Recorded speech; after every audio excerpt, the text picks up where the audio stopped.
Alhamdulillahirabbil alamin. Terima kasih kepada teman-teman, Bapak Ibu semua, juga adik-adik nih peneliti muda dan juga para pelajar. Salam sejahtera, tetap semangat pagi ya meskipun sudah siang. Salam sehat selalu Bapak Ibu, juga peneliti belia tentunya. Yang peneliti belia ini eagernya juga cukup tinggi. Juga salam sehat selalu ya, selalu jaga diri, jaga body, dan juga tentunya jaga hati. Karena peneliti muda belia biasanya belum banyak dosa, tampan rupawan, imut menawan, namun tidak manja tentunya. Seperti kata pepatah, menjaga body di masa pandemi sama susahnya seperti menjaga hati. Nah, oleh sebab itu, bagi yang mau ambil kopi atau minuman sambil webinaran di sini dipersilahkan, tetapi jangan lupa selalu ingat pepatah mungkin ya untuk pencegahan diabetes, kurangkan gula dalam minuman, tambahkan manis dalam senyuman. Nah, baik kita mulai saja. Sungguh harum buah kasturi, buahnya manis memikat hati. Sungguhlah asik webinar IESA ini, panitianya baik dan pesertanya berseri. Beri tepuk tangan dong, ya boleh. Udah susah-susah dibikin pantunnya, karena banyak juga dari Sumatera ini yang pada ikutan. Kalau Tuan pikat kemari, kalau Tuan pikat kenari, jangan patahkan batang jerami. Kepada peneliti belia, salam diberi, salam manis dari Data United. Wah, ini jadi makin banyak nih. Tari Melayu, rentakku mulai. Hitung 8, Zapin Melayu. Yuk, mari bersatu kita mulai untuk IESA dan Indonesia terus maju. Nah, tentunya tema kali ini yang diberikan panitia agak berat nih.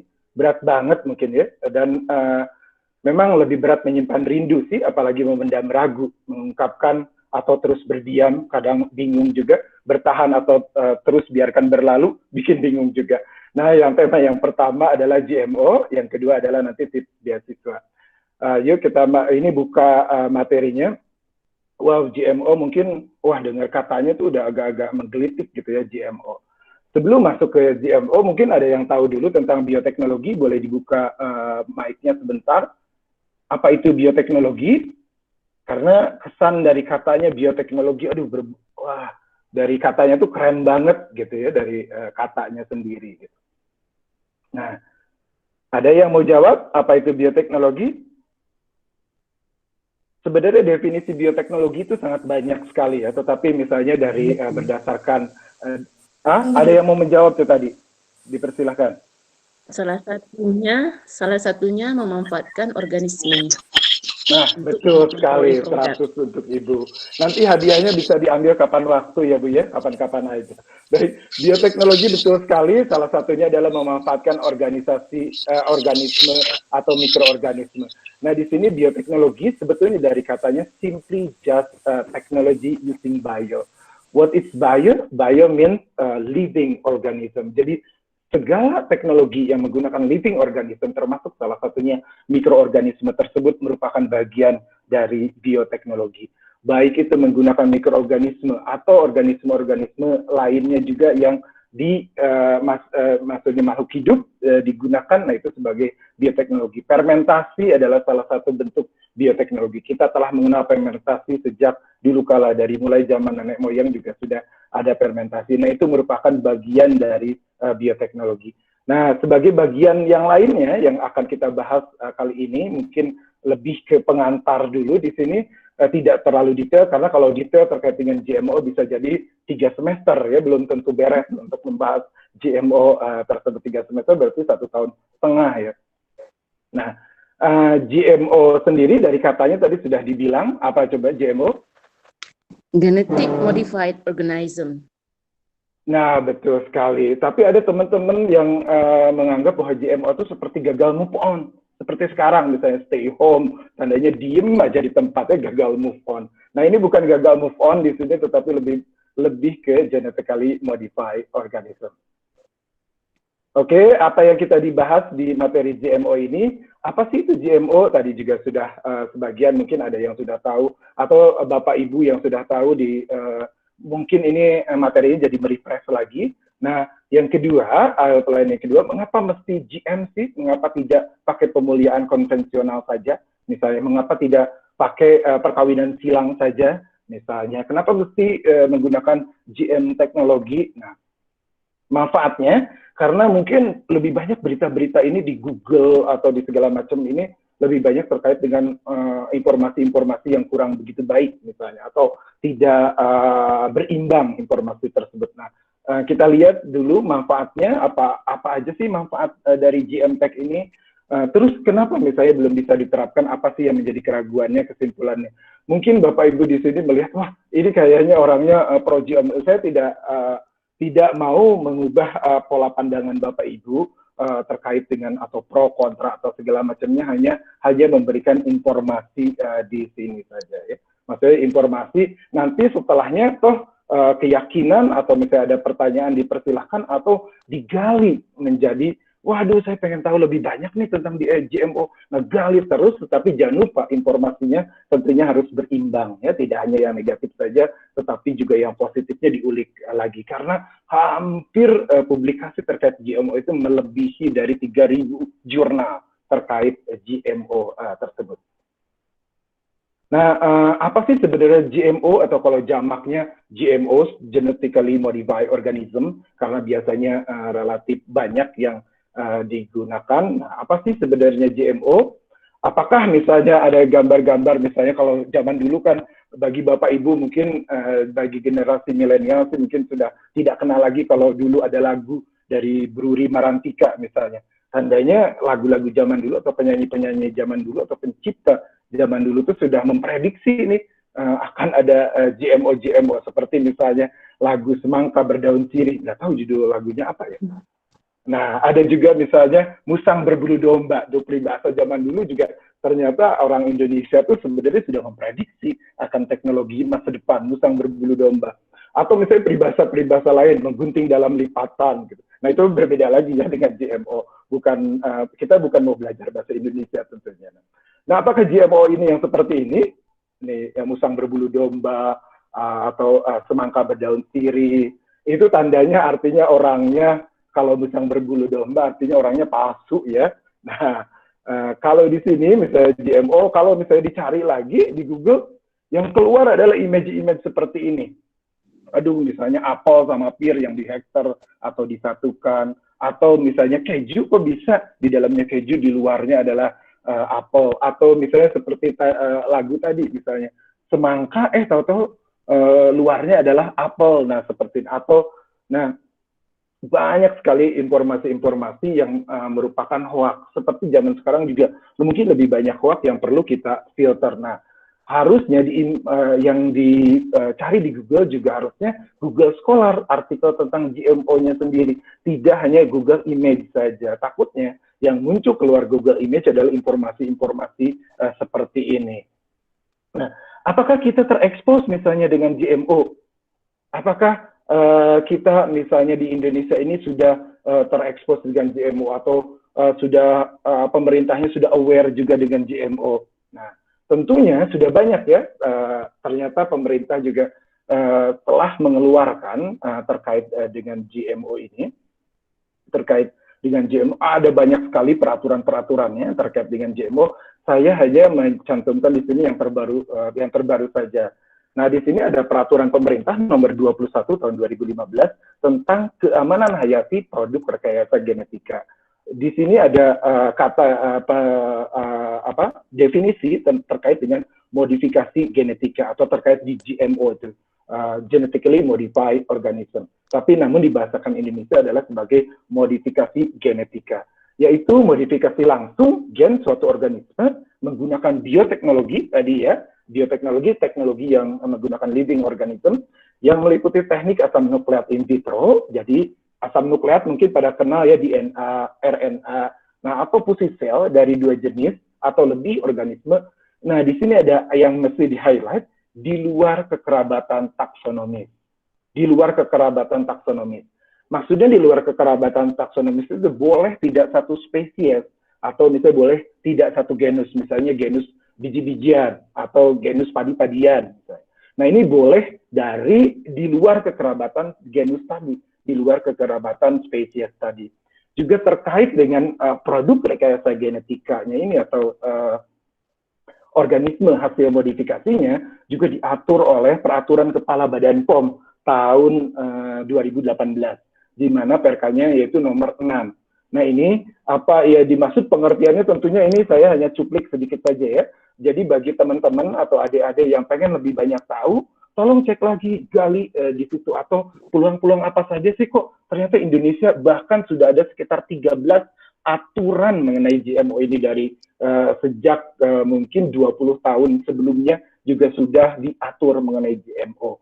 Nah, mohon dicek bagi adik-adik misalnya pengen tahu lebih lanjut tentang aturan-aturan di Indonesia, wah ternyata Indonesia juga sudah cukup advance loh mengenai GMO tersebut. Nah, ini organisme hidup atau bagian-bagiannya, hasil olahannya juga di sini tentu produk dari hasil rekayasa genetika tersebut ya, yang mempunyai susunan genetik baru dari hasil penerapan bioteknologi modern.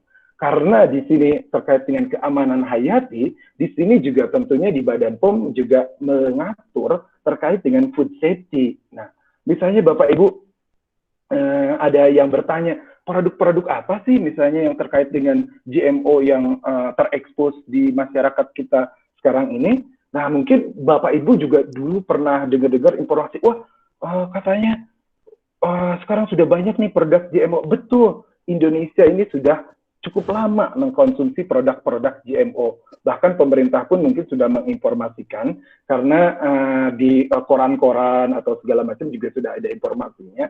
Sebagai contoh produk GMO yang dari 10 tahun sudah kita konsumsi atau bahkan lebih, yaitu salah satunya adalah produk-produk berbasis kedelai. Karena Indonesia merupakan salah satu konsumen terbesar dari kedelai. Nah, wah pada saya nakut-nakutin, kata memang kenyataannya demikian. Saya tidak boleh dicek misalnya bahwa data dari impor, Indonesia merupakan salah satu impor yang tertinggi terkait dengan kedelai GM. Nah, dampaknya apa? Apa produknya? Nah, salah satunya ada misalnya di depan piring atau di depan dapur kita, misalnya tempe tahu yang kita konsumsi, bisa jadi produk tersebut merupakan hasil dari GM sendiri. Terus dampaknya gimana dong? Saya sudah mengkonsumsi GM, apakah saya menjadi zombie atau segala macam? Kenyataannya tidak ya.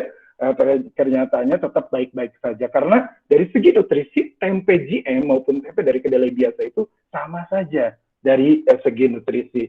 Nah, tapi orang banyaknya ketakutan karena informasi-informasi tadi yang terlalu banyak negatif atau segala macamnya. Nah, nanti kalau misalnya ini menjadi trigger, tadi siapa tahu ucapan saya tadi menjadi trigger bagi Bapak Ibu yang dalam hatinya, waduh saya masih tidak percaya nih apa yang dibilang oleh Pak David. Cek saja misalnya ke jurnal-jurnalnya, bahkan kita tidak ribut tadi sampai sekarang belum ada istilahnya side effect. Kalau memang jurnal-jurnalnya betul-betul peer review atau singkat kata bisa dibilang Scopus Index jurnal tersebut. Nah, boleh dicek. Nah, bagi teman-teman adik-adik sambil belajar bahasa Inggris juga tuh ya terkait dengan jurnal-jurnal tersebut. Karena kenyataannya memang demikian. Kenapa saya juga sedih melihat kenyataan bahwa impor kita cukup tinggi? Karena sampai sekarang teknologinya tersebut, teknologi dari GM tersebut, meskipun kita salah satu pengimpor terbesar ya di dunia terkait dengan kedelai tadi, sayang kita tidak bisa menerapkan di pertanian terkait GM tersebut. Nah, itu mungkin kerugiannya bagi petani-petani kita. Jadi kebanyakannya impor aja. Padahal kalau kita bisa menerapkan GM tersebut atau siapa tahu teknologi, wah Pak, kalau menerapkan GM tersebut bahaya dong ke lingkungan atau segala. Nah, kita akan lihat di slide-slide berikutnya. Kenapa kok Indonesia sampai sekarang hanya mengimpor saja produk GM, tetapi sayang ya tidak bisa menerapkan teknologinya secara utuh. Sampai sekarang ada satu produk yang diperbolehkan untuk komersial GM untuk ditanam, dikultivasi, atau kalau saya sebut GM tandanya genetically modified ya. Mohon maaf kalau misalnya terlalu cepat, nanti boleh diinformasikan tuh oleh ADMC, bilang saja kalau terlalu cepat tadi. GM tersebut kerugiannya tadi kan kitanya hanya menerima impornya saja, tetapi teknologinya tidak. Dan sampai saat ini, sampai 2020 ini, hanya ada satu produk yang boleh rilis GM. Padahal penelitiannya sudah banyak sekali dan bahkan sudah hampir 30 tahun terkait produk GM tersebut di Indonesia ya, bukan hanya di luar negeri, sudah mulai diteliti sebetulnya sudah cukup lama. Sayang yang baru bisa rilis adalah hanya yaitu sugarcane yang sudah GM di Indonesia. Sugarcane itu gula tebu ya, pohon tebu. Nah itu sudah ada yang menggunakan GM. Wah, pohon tebunya gimana dong, tahan hama, tahan segala macam. Pohon tebu yang ditargetkan adalah drought tolerance, artinya tahan kekeringan, sehingga produktivitasnya cukup tinggi meskipun di area yang benar-benar kering. Dan adanya di mana? Adanya di sekitar Jawa Timur yang bekerja sama dengan salah satu perusahaan di Indonesia juga. Nah itu yang baru diperbolehkan rilis oleh pemerintah untuk menggunakan teknologi GM di tanaman. Sedangkan untuk lainnya belum bisa. Sampai sekarang baru satu. Meskipun peraturannya sudah cukup jelas, tetapi sampai sekarang ada satu peraturan yang missing, yaitu peraturan bagaimana penanganan post control. Nah, itu yang belum dirilis oleh negara Indonesia, sehingga banyak yang terhambat produk-produk yang sudah diteliti lumayan cukup banyak tadi. Sekarang next. Ya. Nah, mengapa sih mesti GM tadi? Kenapa tidak bisa misalnya kalau mencari produk-produk unggul, atau mencari produk-produk tahan hama, atau mencari produk-produk tahan kekeringan, tidak dikawin-kawinkan saja misalnya, atau tidak menggunakan hibrida saja, perkawinan silang? Nah, mengapa mesti genetically modified organism? Nah, ini mungkin pertanyaan yang kedua ini muncul di benak teman-teman semua. Kenapa sih mesti menggunakan genetically modified organism? Nah, kalau sama-sama mencari sifat unggul tadi, misalnya salah satu contoh kenapa digambarkan pepaya di sini, kan pepaya juga sekarang sudah banyak yang pepaya unggul ya, menggunakan ada pepaya California misalnya yang dikeluarkan oleh IPB, padahal aslinya itu pepaya Kalina ya.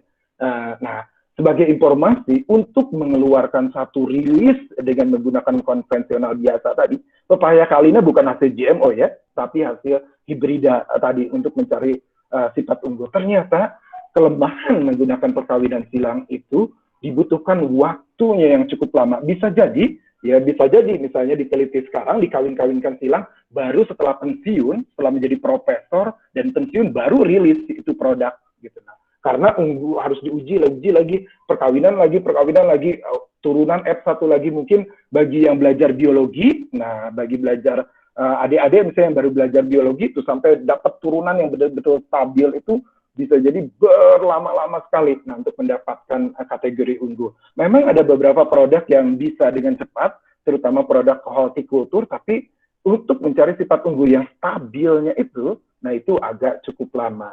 Nah, oleh sebab itu, ada hampir sekarang tuh yang sudah menerapkan teknologi GM, sekitar 160 negara yang sudah menerapkan teknologi GM, tapi tidak akan saya banyak bahas di sini, nanti boleh dicek ya ke website ISAAA. Ya. Nah ini kenapa misalnya tadi dibandingkan dengan konvensional breeding tadi ya, mesti menanti sampai keturunan berapa tadi kalau konvensional breeding tadi, perkawinan silang secara konvensional. Dengan GM teknologi tentunya jauh lebih cepat, better, faster, dan juga high precision. Karena tidak berarti unggulnya itu unggul keseluruhan, ya benar-benar sempurna. Tetapi ini lebih ke high precision. Jadi targeted tadi, kalau memang targetnya hanya drought tolerance atau tahan terhadap kekeringan, ditargeted itu saja ya, bukan berarti seenaknya. Memang ada beberapa banyak misalnya sejarah-sejarah yang kurang bagus juga mengenai penerapan GM di Indonesia, tetapi itu bisa menjadi lesson learned juga bagi kita ya.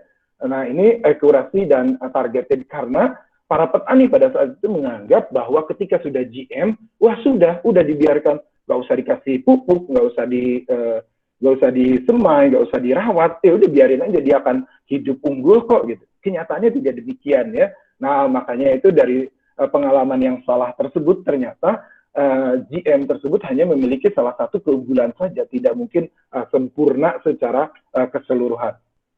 Yang berikutnya adalah manfaat dan keunggulan lainnya. Apa saja sih? Nah, nanti kita akan lihat apakah hanya lebih cepat dan targeted saja, tetapi ternyata ada keunggulan-keunggulan lainnya. Kita bisa lihat di slide-slide berikutnya. Nah, manfaat dan keunggulan GMO teknologi atau GM teknologi tersebut yang lainnya adalah, nah seperti ini. Yang satu, tadi clue-nya adalah diperbolehkan bahwa yang diinsertkan gennya itu boleh tidak sekerabat. Karena susah sekali misalnya padi yang memiliki kandungan vitamin A atau beta karotin yang cukup tinggi misalnya Pak. Karena kalau misalnya padi mengandung antioksianin kan sudah ada ya di beras merah atau beras hitam, sudah ada kalau antioksianin. Tapi padi yang mengandung provitamin A misalnya atau beta karotin itu agak sulit. Nah, gimana? Apakah mencari lagi di padi sendiri misalnya? Ternyata di Oryza sativa tersebut tidak ada gen yang menghasilkan tadi beta karotin. Makanya gennya bisa diambil dari bunga pada saat yang dilakukan diteliti di Indonesia atau boleh dicek di luar negeri juga dari bunga yang kuning-kuning warnanya. Boleh dicek namanya bunga narsis. Ya. Bunga narsis namanya. Ya. Warnanya kuning, aduh saya kalau misalnya bisa lari ke Google, boleh dicek teman-teman cek ke Google bunga narsis itu diinsertkan di padi. Nah, karena itulah salah satu keunggulan dari GM bahwa boleh tidak sekerabat. Tapi tentunya ada aturan-aturan yang tidak seenak EDW ya, tidak seenak sendiri main ambil gen ini, ambil gen itu, ambil gen misalnya dari hewan ini ambil. Tidak seenaknya seperti itu. Tentu ada aturan-aturan yang mesti misalnya ambil gen dari manusia ya. Bukan berarti tidak bisa, tetapi tidak boleh seperti itu gitu karena ada aturan-aturan tertentu terutama di Indonesia juga terkait dengan human atau cloning juga, makanya teknologinya meskipun sudah ada tetapi tidak berkembang begitu bagus karena takutnya tadi penyalahgunaan tadi ya. Nah, demikian juga dengan teknologi GM ada aturan-aturan tertentu ya terkait dengan penerapan teknologinya. Nah, ini salah satu keuntungan GM, keunggulan GM yang lain tadi ya. Sebagai contoh tadi sudah disebutkan ada golden rice yang tinggi protein. Ya. Tinggi provitamin A. Nah, golden rice ini sebetulnya sudah diteliti juga di Indonesia di Balai Penelitian Padi di sini, di Bogor juga ada golden rice. Sayang sampai sekarang belum komersial. Alangkah misalnya bisa karena Indonesia merupakan salah satu konsumsi beras cukup tinggi juga ya, dari Sabang sampai Merauke, dari Tanah Abang sampai Muara Angke, dari Cibungbulang sampai Cilebende konsumsinya tetap beras. Nah, banyak juga misalnya anak-anak zaman sekarang ini karena kurang misalnya atau ekonominya lemah juga hanya mengkonsumsi beras saja, padahal beras itu tidak ada lauk pauknya, misalnya tidak kurang sayuran, apalagi di anak-anak misalnya. Malas makan sayuran atau segala macam yang berwarna atau carrot juga atau wortel itu suka malas. Nah, bisa jadi ini menjadi salah satu solusi untuk pencegahan permasalahan yang terkait dengan provitamin A atau vitamin A, kekurangan vitamin A terutama pada anak-anak. Sehingga mata anak-anak akan jauh lebih baik lagi. Nah, tentunya jika matanya jauh lebih baik, pertumbuhannya karena ternyata kekurangan provitamin A tersebut tidak hanya berhubungan dengan mata, tetapi juga berhubungan dengan nutrien-nutrien lain di dalam tubuh kita. Takutnya misalnya kondisi, misalnya kecerdasannya berkurang dengan kekurangan provitamin A tersebut dan lain sebagainya. Bisa menjadi solusi juga tentunya. Kalau misalnya benar-benar diperbolehkan golden rice itu komersial. Di beberapa negara sudah diperbolehkan golden rice. Sayangnya Indonesia sudah melakukan penelitian tetapi masih belum diperbolehkan secara komersial. Karena bukan berarti Indonesia tidak ingin, tetapi masih mengambil unsur kehati-hatian.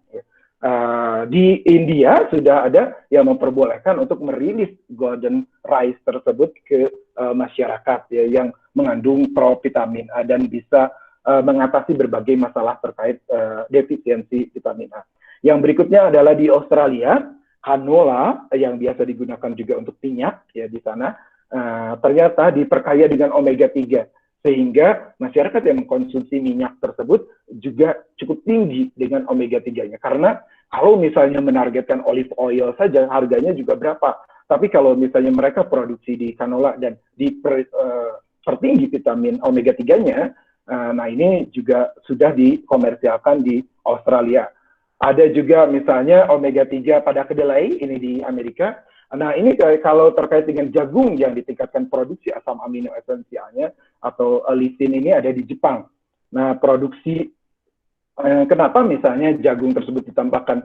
Karena umumnya grain atau biji-bijian tersebut ada limiting factor, ada misalnya protein yang benar-benar kurang di biji-bijian tersebut, sehingga ditambahkan lisin, salah satu protein yang menjadi limiting factor atau tidak ada di dalam biji-bijian tersebut, ditambahkan di produk jagung. Ini yang sudah ada tandanya bahwa GM tersebut bisa meningkatkan nutrisi untuk kebutuhan kita.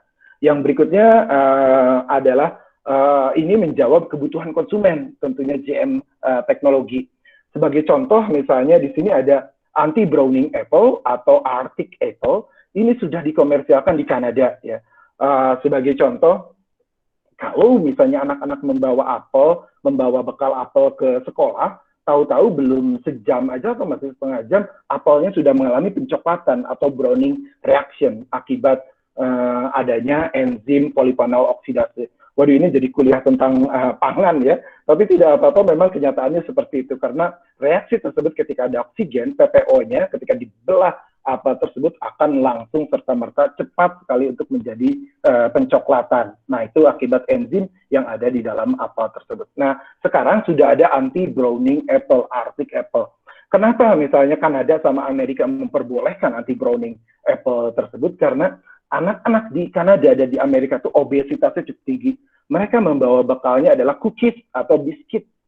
Nah, biskuit itu kadar gulanya berapa banyak? Nah, dibayangkan jika anak-anak tersebut membawa bekalnya itu adalah anti-browning apple, sehingga apelnya ketika siang di sekolah atau bagian snack time itu masih tetap bagus di apelnya, sehingga anak-anak senang ya dengan crispy crunchy dari apple anti-browning apple tersebut, karena warnanya tetap menarik. Nah, ini salah satu contoh aplikasi, tapi mungkin saat sekarang kan pandemi ya, anak-anaknya masih belum sekolah ya.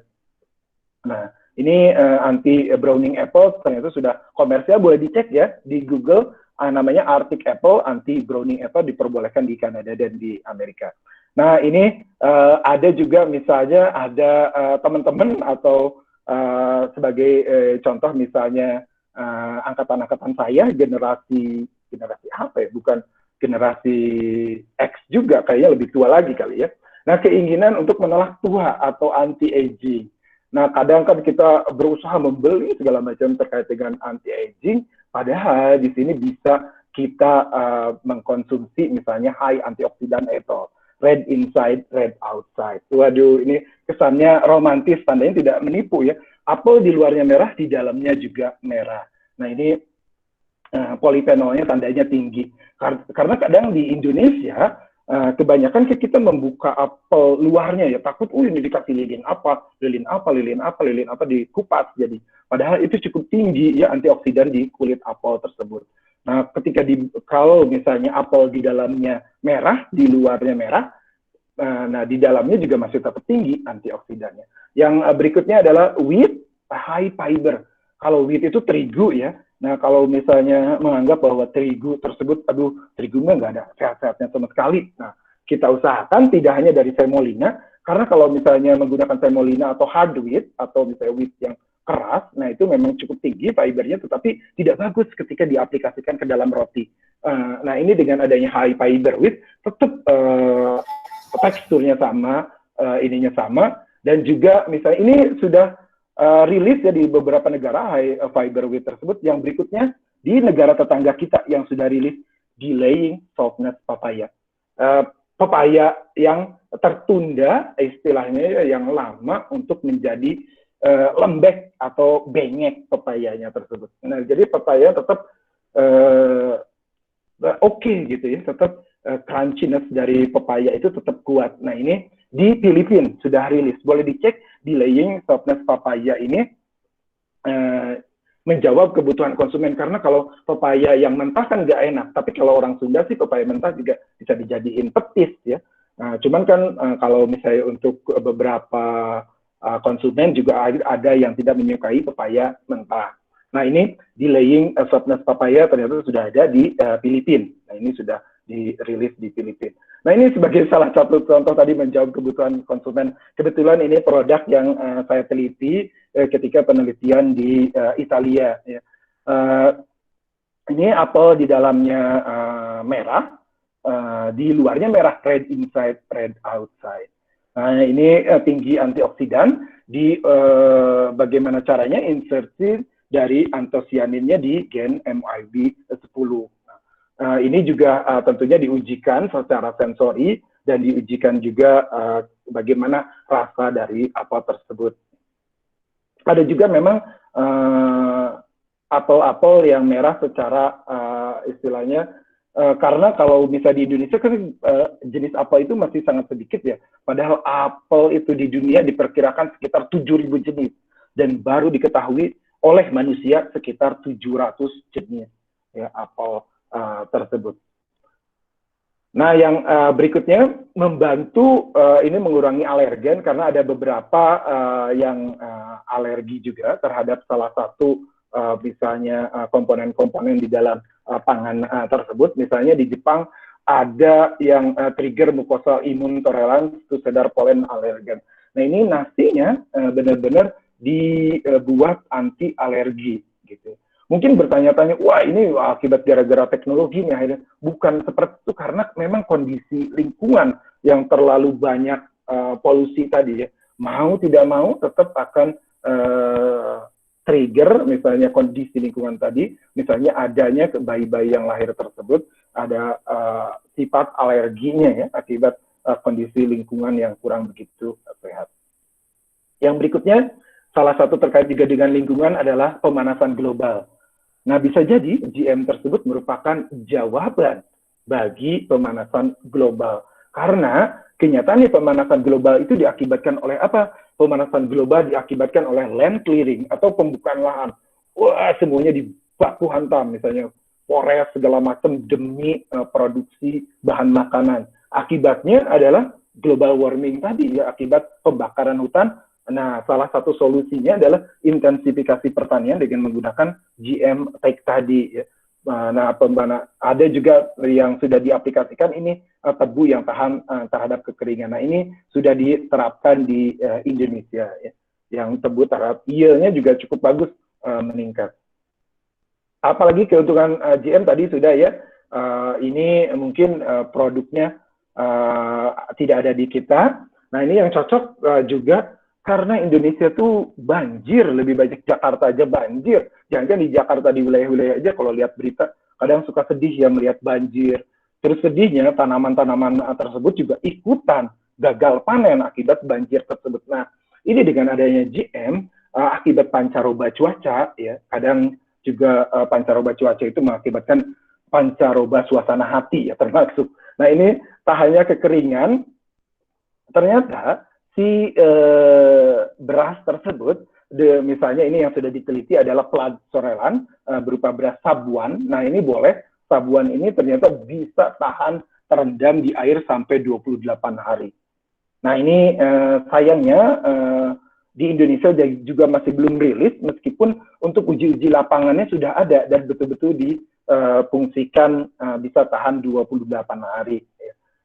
Sampai sebulan lebih masih tetap bisa tahan ya si beras tersebut, sehingga produksinya masih tetap oke, meskipun misalnya terkena banjir. Nah, ini beras yang betul-betul tahan terhadap kondisi banjir. Yang berikutnya isu miring lingkungan, karena ada beberapa yang misalnya ketika ada serangan hama langsung main disemprot-semprot, atau misalnya di tanaman-tanaman kan hobinya untuk supaya kelihatan cantik, supaya kelihatan bagus di luar, supaya terjual ke masyarakat dengan baik, rata-rata disemprot dengan pestisida, insektisida, dan herbisida. Dengan adanya GM Tech bisa mengurangi penggunaan pestisida, insektisida, herbisida tersebut. Sebagai salah satu contoh adalah di Bangladesh.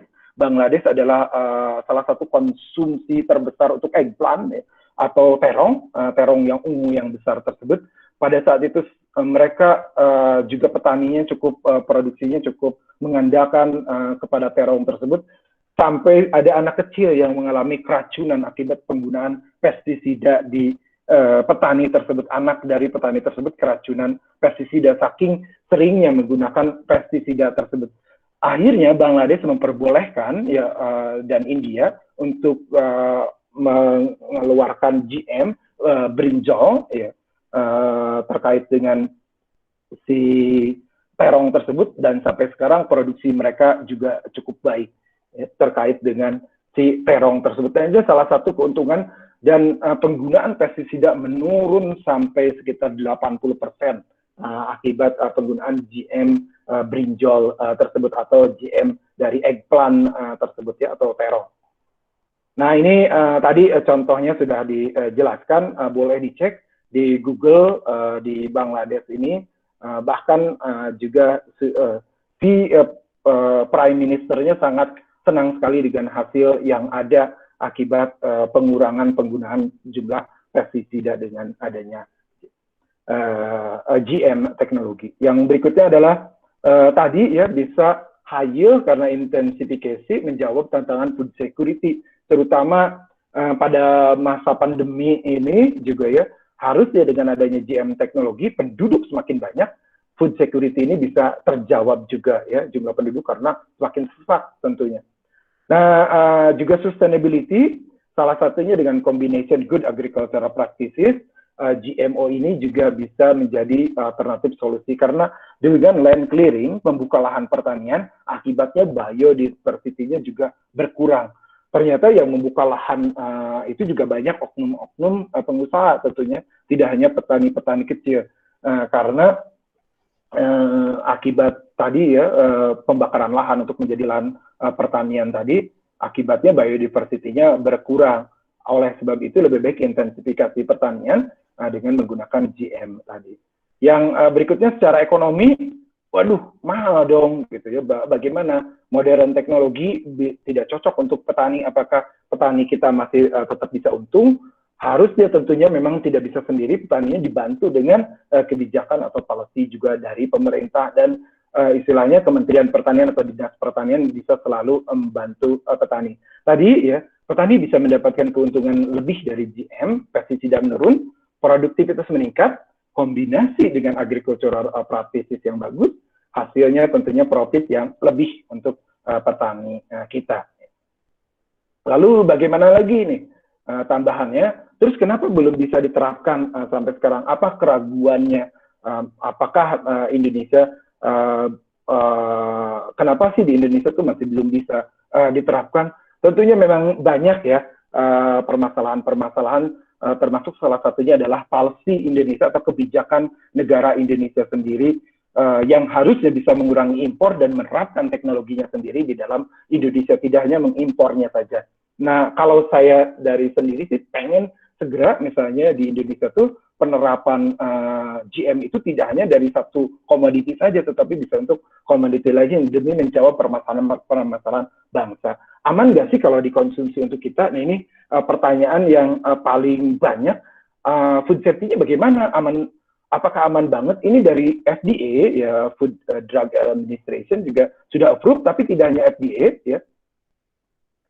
USDA juga sudah oke, tentunya ini sama-sama masih Amerika. Ada yang bertanya, EFSA, European Food Safety Authority juga sudah memperbolehkan terkait dengan konsumsi GM tersebut. Nah, juga ada Kanada, ya Food Inspector Authority juga sudah memperbolehkan untuk terkait dengan GM produk tersebut. Nah, BPOM juga secara food safety-nya sebetulnya sudah bisa untuk mengkonsumsi. Makanya dari itu diperbolehkan tadi impor terkait dengan kedelai. Pasti saya yakin banyak yang bertanya-tanya ya, dipersilahkan kalau mau nanya, karena memang kenyataannya demikian mungkin, tapi hanya tidak terlalu banyak mengekspos. Mungkin dengan adanya informasi webinar ini, wah jadi trigger, aduh saya mau melakukan penelitian nih, atau literatur review, atau karya ilmiah terkait ini, dipersilakan. Bagaimana kalau misalnya untuk pakan hewan, tentunya apalagi untuk manusia saja sudah diperbolehkan, pakan hewan ketika menggunakan GM juga tentunya diperbolehkan. Karena sebelum bisa rilis, sebelum bisa keluar, sebelum bisa kultivasi, Indonesia masih melakukan sistem hati-hati tadi, ya.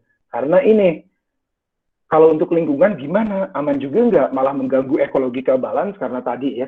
Nah, sebagai informasi, Brazil adalah negara yang paling tinggi biodiversity. Indonesia turun biodiversity-nya akibat tadi banyak kerusakan lahan atau segala macam pembakaran. Kenyataan Indonesia bukan satu-satunya lagi biodiversity pertama di dunia. Dia turun, meskipun penerapan GM-nya tidak terlalu banyak ya, baru satu di Indonesia. Brazil sudah menerapkan GM sudah cukup lama, tapi ternyata dia merupakan biodiversity di dunia nomor 1, dan Indonesia turun ke nomor 2. Boleh dicek kalau terkait di biodiversity tersebut. Nah, dan juga dengan adanya GM tersebut tentunya bisa membantu menjaga lingkungan. Bagaimana menjaganya? Dengan mengurangi pestisida tadi ya, penjelasannya sudah. Juga GM take secara bertanggung jawab tentunya bisa membantu menjadi alternatif solusi bagi sustainability, terutama dalam bidang agriculture. Pak, kok ini membahas tentang agriculture berkait dengan tanaman? Karena takutnya kalau bukan berarti tidak diterapkan di hewan ya, atau misalnya di peternakan ada beberapa yang sudah diterapkan di hewan. Contohnya apa misalnya? Memproduksi susu misalnya yang jauh lebih banyak, atau produksi kualitas susunya jauh lebih baik di sapi misalnya. Cuman sayangnya di Indonesia ada aturan-aturan ya, ada aturan-aturan atau norma yang harus dipertimbangkan terkait dengan penelitian dengan hewan. Oleh sebab itu, lebih banyaknya di Indonesia masih mencoba melakukan penelitiannya terkait dengan tanaman atau pertanian. Nah, hubungannya tentunya hewan tersebut adalah dengan bagaimana kehalalannya tadi ya. Ternyata boleh dicek, boleh langsung sekarang di Google juga, boleh langsung di-download karena ini open access bagi semua masyarakat ya. Fatwa MUI nomor 35 terkait dengan bioteknologi ini sudah diperbolehkan. Apa aja persyaratannya? Tidak mengandung bahan yang diharamkan. Ini norma-norma yang harus tetap dipertimbangkan dalam penerapan teknologi biotek GMO di Indonesia. Yang berikutnya ada bermanfaat tentunya ya, memberikan manfaat bukan mudarat bagi umat. Nah, ini dan juga aman dan tidak berbahaya tentunya ya.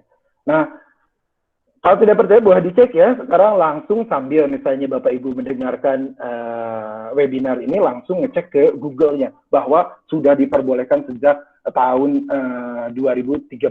Tapi tentunya persyaratan ini harus dipenuhi bagi para peneliti ataupun yang mau mengkomersialkan produk-produk GM tersebut. Nah, selain halal, apakah di Indonesia sudah dites terlebih dahulu aturannya mana saja? Nah, ini aturannya 21 nomor 24, 21 nomor 25, tentang nomor 32 2009. Aduh, sampai pusing deh. Peraturan-peraturannya sangat banget banyak sekali. Masih kurang. Terkadang protes suka bilang belum dites, belum diuji. Hasilnya seperti mana. Kebanyakan protes tersebut justru mereka tidak paham karena pengen produk-produk dari yang tukang protes itu, lihat aja gambar-gambar yang ada di itu, mana ada sih misalnya, toh produk GM itu kayak tanaman biasa kok, nggak kayak mesti pakai baju planet gitu atau APD kayak ini, seperti biasa, tidak tanaman seperti biasa, tidak ada bedanya, bahkan dari segi nutrisinya pun baik itu kedelai GM atau kedelai biasa, isinya tetap sama gitu, kandungan nutrisinya tetap sama. Nah, ini ada yang terbaru, bahkan peraturan Menteri Pertanian nomor 38 tahun 2019 tentang pelepasan varietas dan 3 PRG, ada peraturan tadi nomor 2016, ada 2009 tentang pengelolaan lingkungan hidup, dan tadi peraturan nomor 28. Ada sekitar 13 aturan-aturan, hanya sayang memang sekarang itu masih miss adalah peraturan tadi post monitoring setelah nah itu belum dirilis lagi oleh pemerintah. Nah, mungkin itu yang bisa disampaikan terkait GMO. Jadi kesimpulannya gimana GMO tersebut ya? Nah, untuk mengeluarkan izin satu varietas saja GMO harus diuji berkali-kali. Biasanya uji setelah dites tadi ya, food safety-nya dites, feed safety ke hewan dulu, food safety, human safety, environmental safety, dan tentunya di Indonesia ada satu tambahan yaitu halal compliance-nya harus juga tetap diatur di Indonesia. tersebut. Makanya Indonesia menganut kehati-hatian terkait dengan produk GMO tersebut. Nah, sebagai kesimpulan bahwa GMO bisa jadi one of the best way pesticide reduction, increase productivity as alternative solution for sustainable agriculture tadi ya. Improve the food security, economic benefit, dan jika diterapkan untuk petani, ini bisa memberikan kesejahteraan bagi para petani. Yang berikutnya adalah health issue, ketika misalnya children with lack of vitamin A sebagai example, bahwa GMO meskipun mikro, tapi dia atau misalnya levelnya adalah gen, bisa memberikan maxi benefit. Nah, mungkin itu yang terkait dengan GMO. Jika ada masih pertanyaan, ini saya tampilkan juga alamat email saya di apps.ipb.ic.id. Ini gaya banget ya di ESS CBDK, dan ini WhatsApp, termasuk WhatsApp saya juga kalau masih ada terkait pertanyaan atau segala macam dipersilakan. Tapi mohon maaf kalau tidak langsung menjawab atau segala macamnya ya, atau respon. Nah, mungkin itu terkait dengan GMO. Saya yakin masih banyak pertanyaan. Nanti kita akan ada sesi pertanyaan.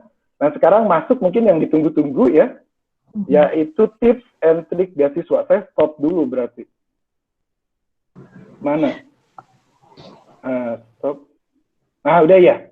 Udah stop belum yang tadi tentang udah, GMO? Oke. Gimana, setidaknya ada sedikit gambaran ya? Atau masih pada ragu, pada bingung? Nah, bukan berarti saya hanya memberikan gambaran karena melakukan penelitian yang cukup lama. Awalnya juga saya memiliki pandangan mungkin sama dengan teman-teman. Aduh, nanti takutnya, wah saya akan jadi bagaimana nih kalau misalnya mengkonsumsi GMO.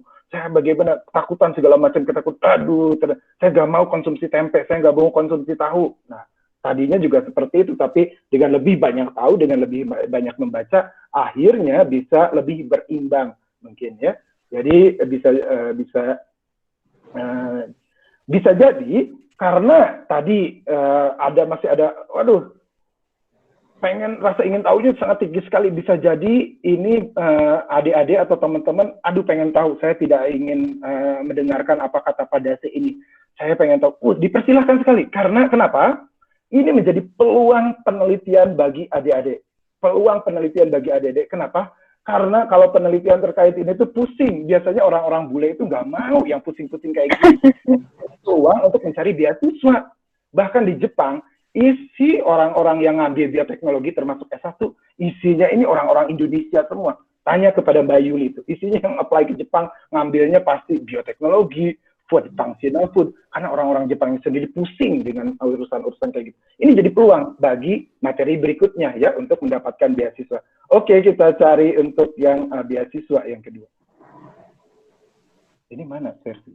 Oke, tips beasiswa ya. Sekarang tips beasiswa. Aduh, ini saya kurang suka sebenarnya materi tips beasiswa ini ya. Nggak apa-apa Pak, sharing sedikit. Iya, karena kesannya itu narsis. Meskipun narsis ya, tapi nggak apa-apa lah.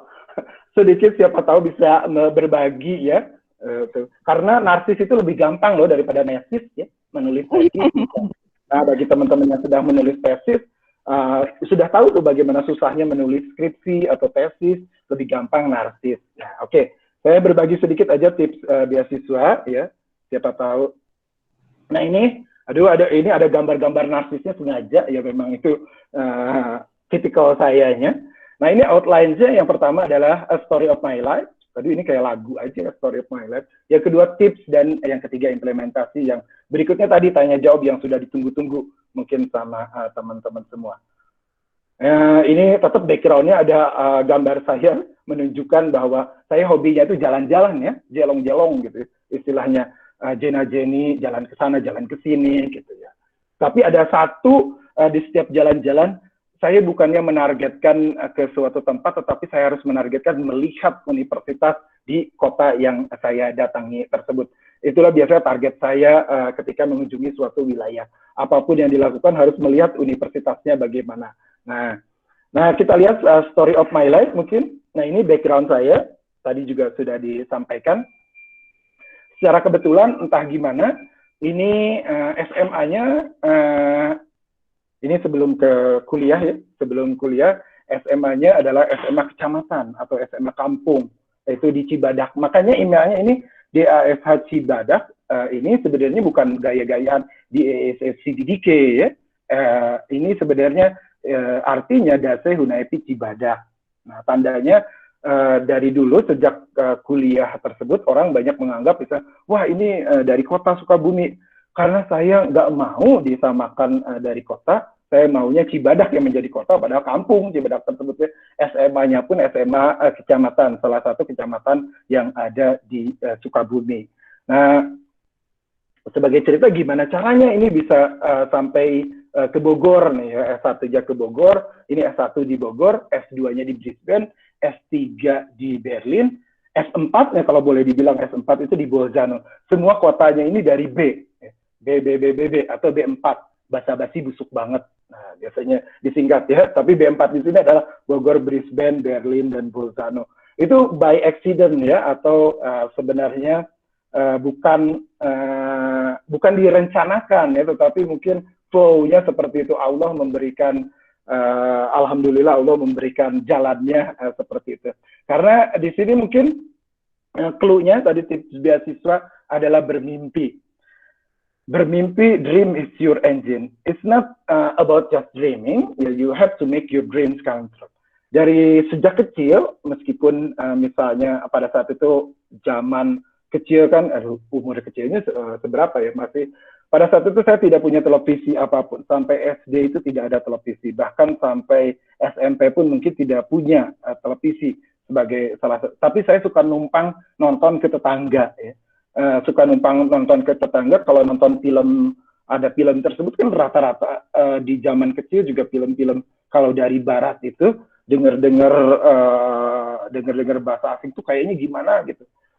Suka pengen meniru aja gitu, suaranya tuh kayaknya tuh enak gitu. Nah, pada saat itu selalu bermimpi suatu saat saya harus menginjakkan kaki di tempat pembuatan film tersebut, which is Hollywood ya, tempat Amerika. Pada saat mimpi kecil tersebut pengennya tuh ke Amerika, punya mimpi someday I have to be, tidak tahu jalannya bagaimana, dan sepertinya juga tidak mungkin, namanya juga anak kecil, kampung juga tidak mampu juga. Kenapa saya sekolahnya juga tadi di SMA kampung? Karena secara ekonomi tidak memungkinkan, suka jadi sedih ya, kalau berbicara tentang itu. Secara ekonomi tidak memungkinkan untuk sekolah SMA ke kota, intinya seperti itu. Jadi kenapa dari SMA tadi di Cibadak, bukan SMA kota, misalnya SMA 3 Sukabumi yang ngetop, atau SMA 1 Sukabumi yang ngetop, di mana SMA para artis, Desi Ratnasari. Saya tidak bisa ke situ karena satu faktor ongkos, dan yang kedua biaya mungkin untuk ke SMA kota. Banyak teman-teman SMP itu larinya memang ke kota-kota tersebut ya. Nah, pada saat itu saya berpikir kesel juga tentunya ya, karena tapi menerima juga kondisinya, sadar diri dan sadar bodi bahwa secara ekonomi tidak mungkin gitu untuk ke SMA kota tersebut gitu. Sehingga dalam hati pada saat itu berpikir, meskipun saya di SMA kampung, saya harus mencapai prestasi biar teman-teman yang di kota tersebut tahu. Bagaimana tentunya biar melewati SMA kota tersebut, saya harus berprestasinya setidaknya di Jawa Barat. Di Jawa Barat saya harus mencantumkan nama saya di Jawa Barat tersebut.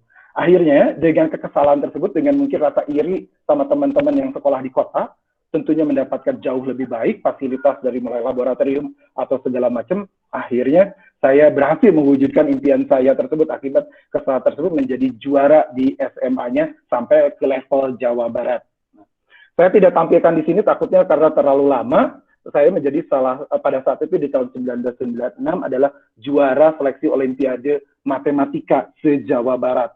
Baru pertama kali juga bagi SMA, dan itu mengalahkan SMA 3 Bandung, SMA 5 Bandung di zamannya pada saat itu. Wow, amazing banget. Nah, tentunya hadiah dari hal tersebut kan sudah bisa masuk ke salah satu universitas milik Jawa Barat, Pajajaran, tapi jurusannya statistik dan matematik. Kenapa larinya malah jadi ke pangan? Ini juga ada ceritanya. Mencari peluang untuk mendapatkan beasiswa, karena tadi ekonominya sudah dibilang bukan berdasar dari orang mampu, memang bisa masuk ke jurusan tadi, Pajajaran tadi, tapi mau diapain kalau tidak ada biaya, betul? Mau diapain kalau tidak punya uang? Nah, ada salah satu lomba program beasiswa relaksa, makanya tadi disebutkan beasiswa relaksa, Kapal Api Group Mohon maaf saya sebut brand bukan berarti mempromosikan, tapi siapa tahu teman-teman juga menjadi terinspirasi bahwa ada beasiswa-beasiswa kategori tersebut ikut lomba. Nah, bagi adik-adik makanya ikut lomba terus ya, pengembangan produk baru dalam bidang pangan. Tentunya bikin permen, karena lomba yang dibuatnya oleh perusahaan permen. Pada saat itu permen Relaksa. Sampai sekarang juga mungkin masih ada.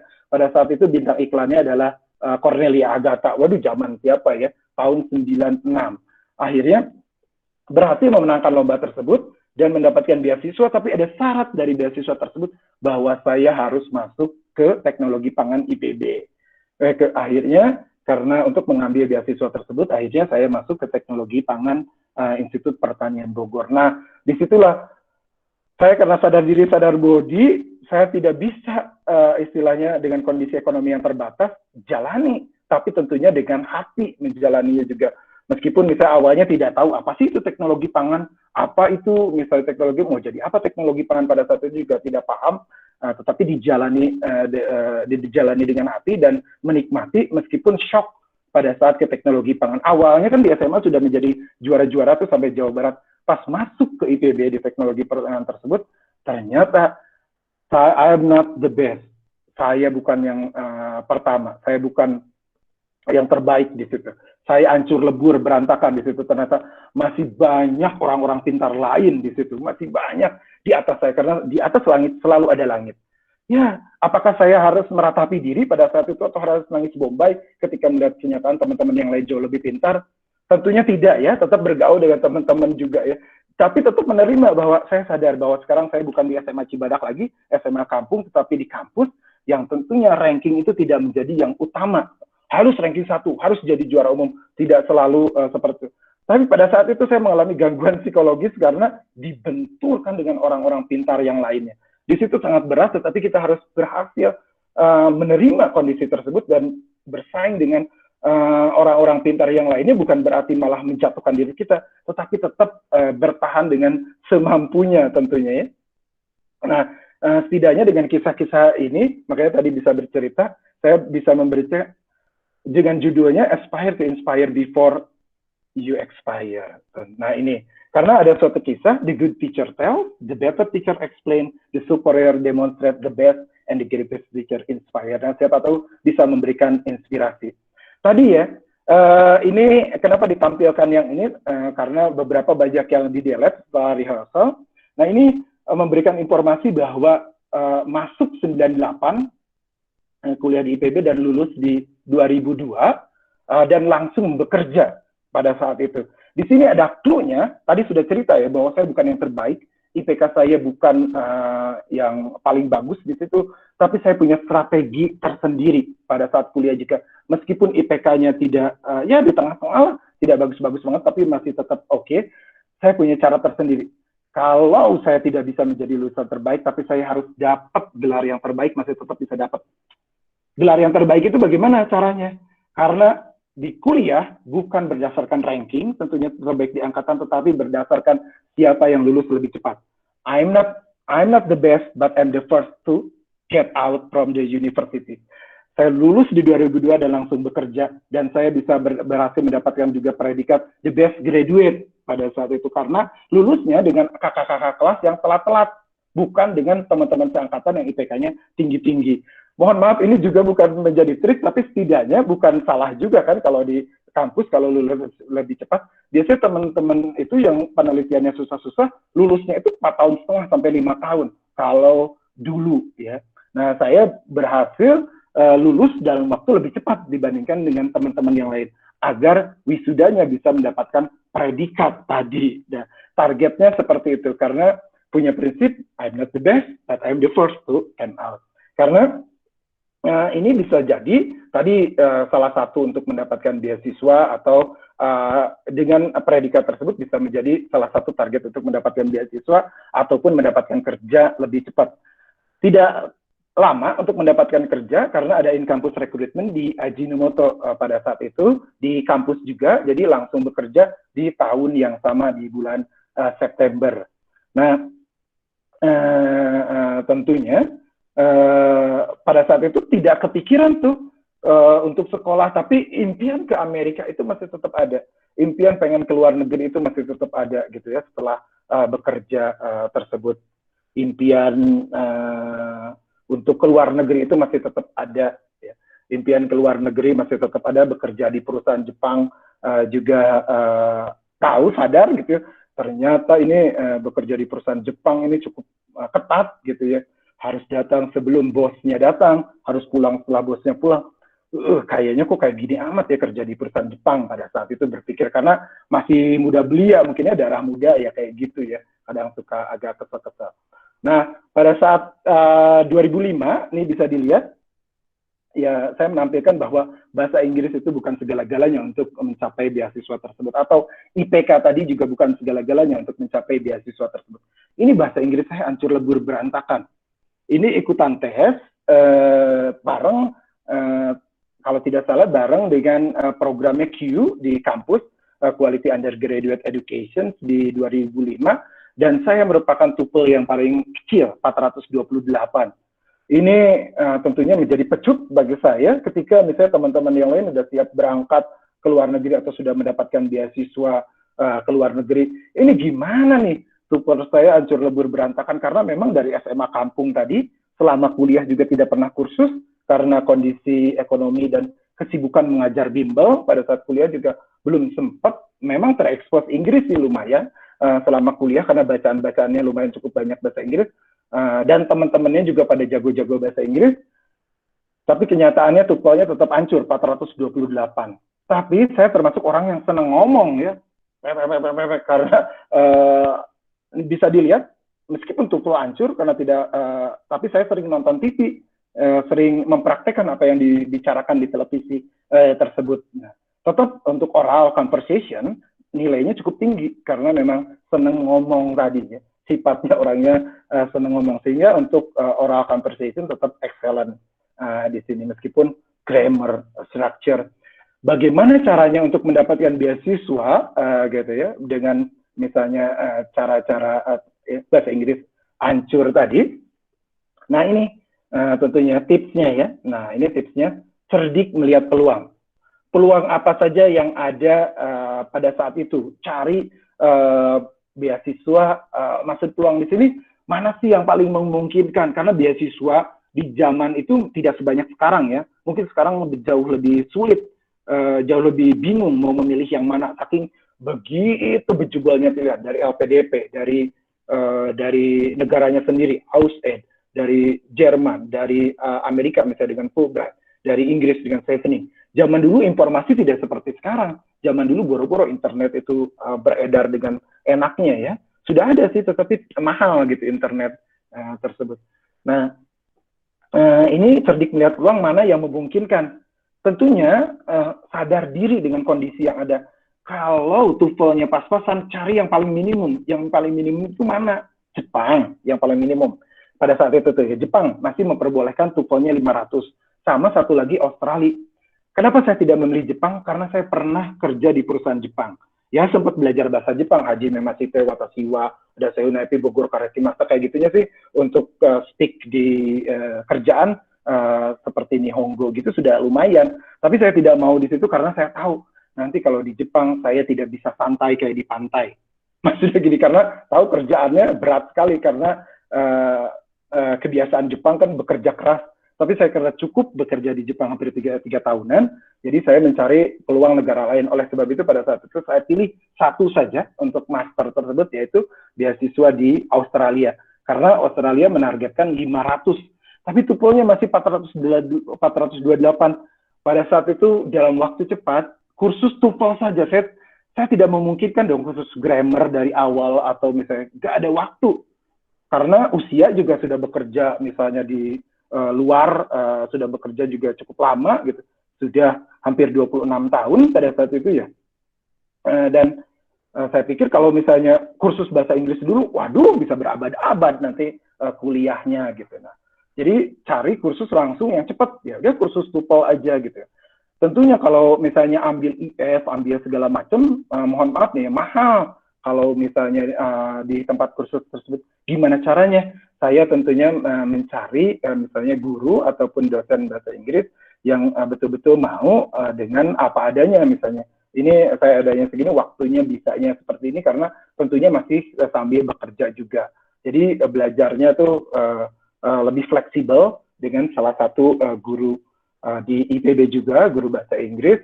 Saya tidak usah sebutkan namanya, tetapi cukup intens pada saya karena saya pengen menargetkan memperbaiki nilai TOEFL tadi. Tercapailah nilai TOEFL 517, hanya sampai dalam waktu 3 bulan naik jadi 517 dan digunakan untuk melamar beasiswa Australia tersebut.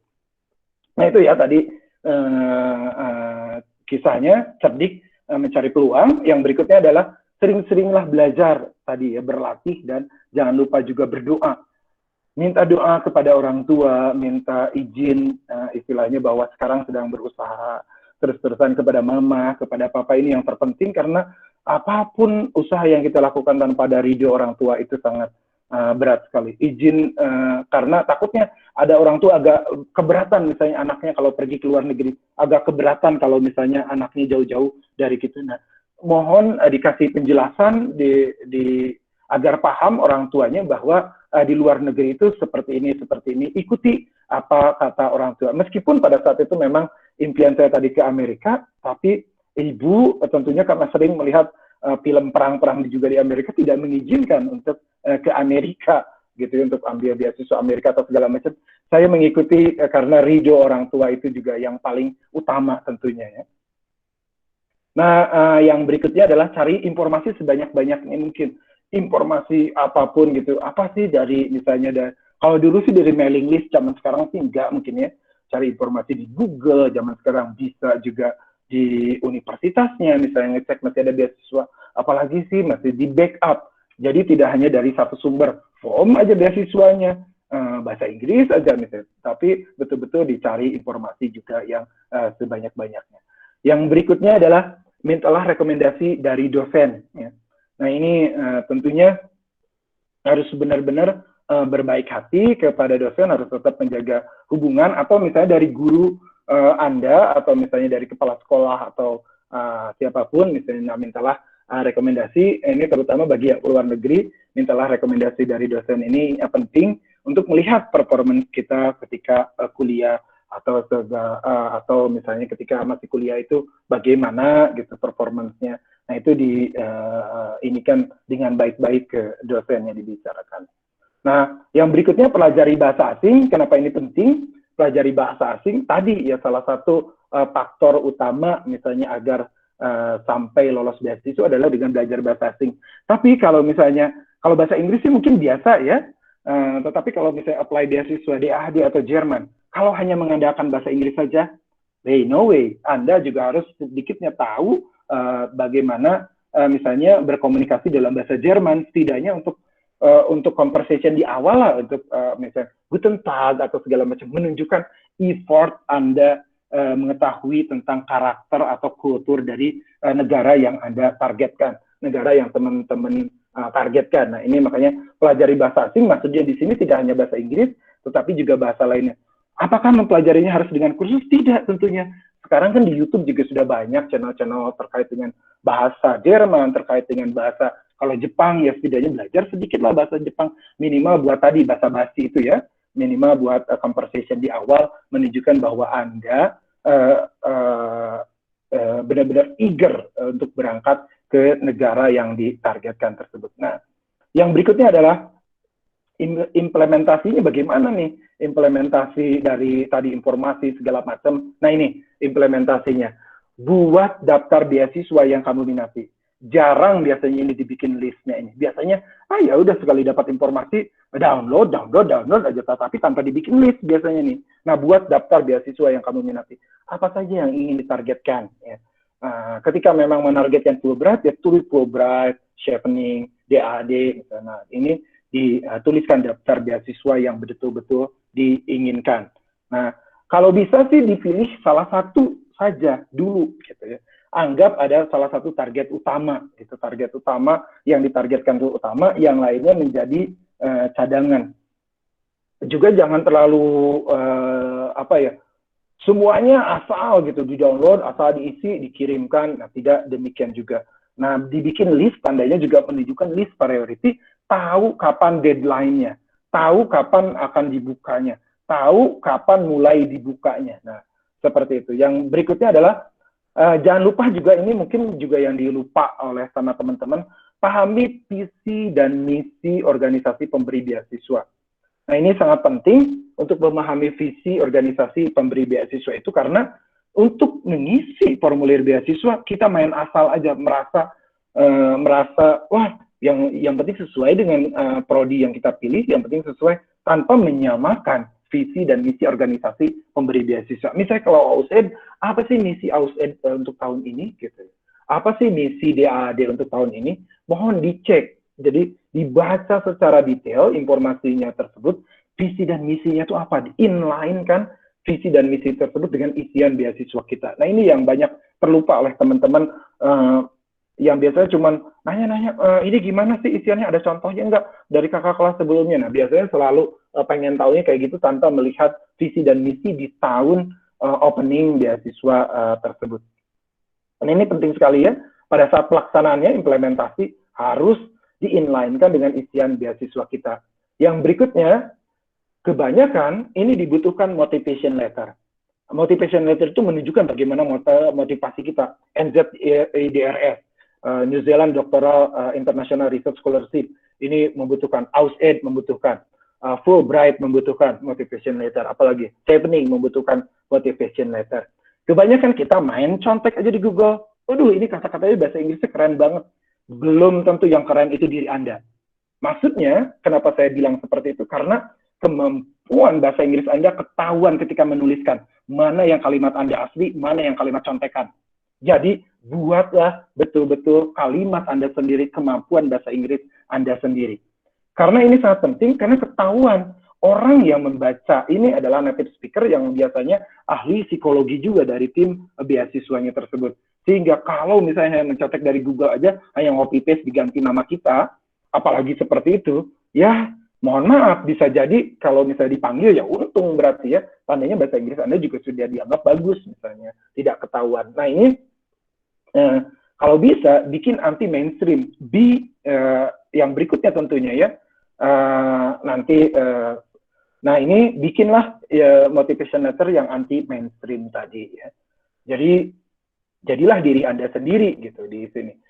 Yang berikutnya, ketika misalnya dibukanya tanggal sekian, kalau bisa buru-buru masukkan, tandanya persiapannya harus jauh-jauh sebelumnya.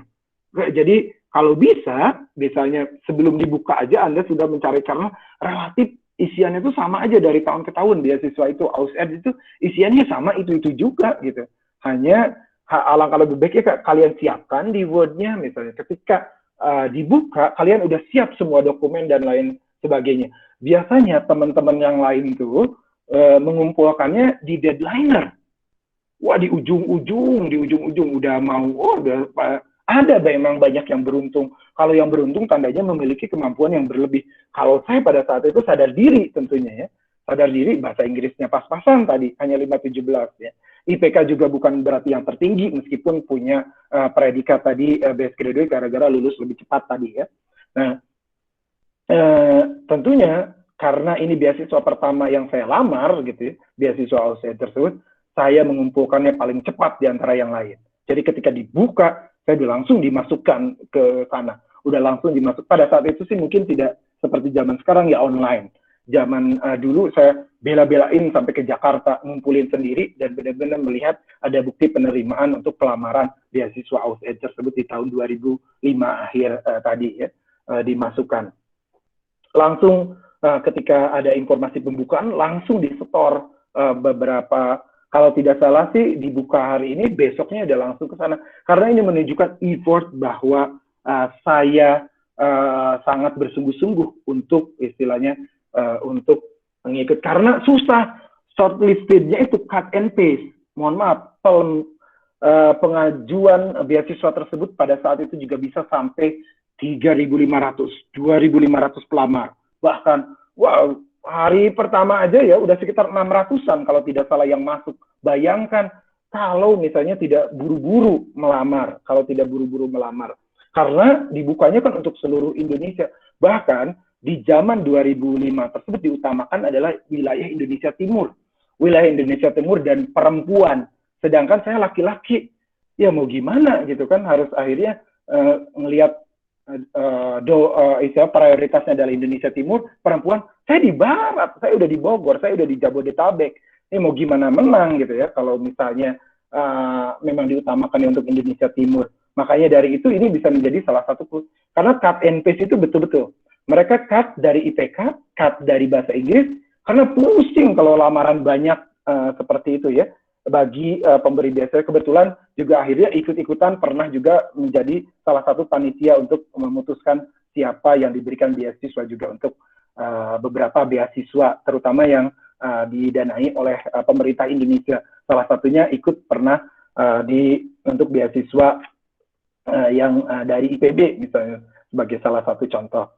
Nah, memang kadang kita juga pusing menentukan siapa nih yang akan dipilih. Salah satu penentunya adalah siapa yang lebih dulu melamar. Karena kalau zaman sekarang ketahuan kan, masuk emailnya itu jam berapa, masuk ini jam berapa. Oh, anak ini kita shortlisted dulu.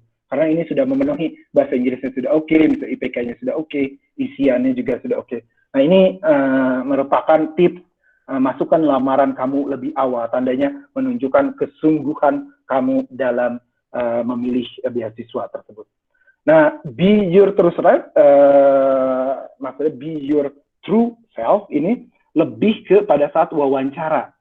Pada saat wawancara, terkadang kita latihan tuh, wawancara misalnya di Google, wawancara di YouTube, waduh, saya harus kayak gini, ya membawa, atau misalnya kebanyakan tips nih dari yang ini, tips itu, seperti ini gitu ya.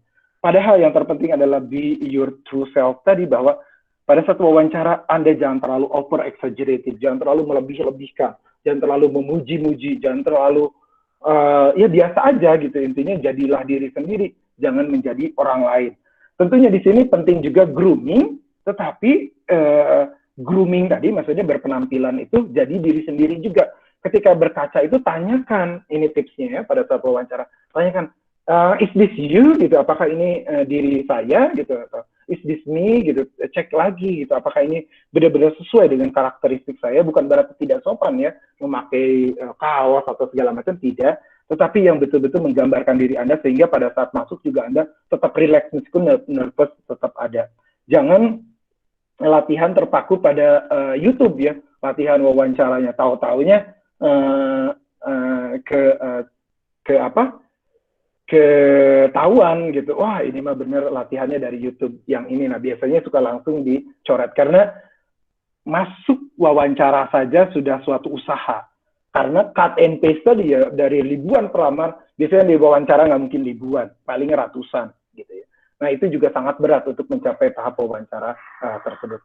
Yang berikutnya, be confident and so positive vibran. Terutama ini bagi para gadis misalnya, atau para cewek nih, yang menurut informasi dari misalnya diskusi dengan para pemberi beasiswa ini, biasanya yang paling banyak bermasalah, meskipun diutamakan memang perempuan ya pemberi beasiswa kan pengennya equality tadi, jadi memberikan beasiswanya banyakkan untuk para perempuan ya. Rata-rata tuh boleh dibaca AusAid segala macam, gender equality itu, jadi porsinya lebih banyak wanita, karena laki-laki katanya sudah jauh lebih banyak sebagai informasi. Tapi sayangnya confidence-nya itu kurang. Ketika ditanya, apakah Anda siap jauh misalnya dari orang tua Anda? Apakah siap? Gitu udah coret beasiswa, mohon maaf aja gitu ya. Sekali ada kata menunjukkan sedikit keraguan bahwa Anda tidak siap untuk keluar negeri, mohon maaf, langsung dicoret. Karena jadwal pelamarnya, listnya masih banyak, sehingga gampang sekali untuk mencoret. Sekalinya dicoret, waduh, itu penyesalannya kan, nunggu lagi. Jadi be confident, apapun yang terjadi, harus yakin dengan jawaban Anda.